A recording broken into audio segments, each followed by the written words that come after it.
Hello সবাই, কেমন আছেন? আমি রূপা। তো আপনাদের দিনকাল কেমন কাটছে বলুন? ভীষণ ঠান্ডা পড়েছে। তো বাড়িতে গেস্ট এসেছিলো, তাই জন্য আমি ভাবলাম যে সন্ধ্যাবেলায় কিছু একটু বানিয়ে গরম গরম ভেজে খাওয়াই।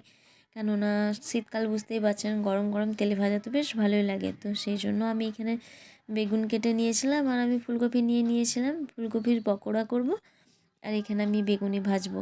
এই যে এখানে দেখতে পাচ্ছেন জলজিরাগুলো, ওগুলো আমি রাখি মাঝে মধ্যে, যখন প্রয়োজন হয়। গ্যাসের বড়ি খাওয়ার থেকে জলজিরা খাবেন, খুব ভালো। আর এই যে নাড়ুগুলো দেখলেন, এগুলো আমাকে ভালোবেসে একজন পাঠিয়েছিল। তো সে যদি আমার ভিডিওটা দেখে থাকে, জানি না ফেসবুকে আছে কিনা, যদি দেখে থাকে তো অনেক অনেক ভালোবাসা তার জন্য। তো এত ভালোবেসে পাঠিয়েছে আমার জন্য, কি বলবো। তো এই দেখুন, গল্প করতে করতে আমার তো ভাজাও হয়ে গিয়েছিল আর এত সুন্দর খেতে লাগছিল, কি বলবো। চায়ের সঙ্গে আরও কিছু স্ন্যাক্স ছিল।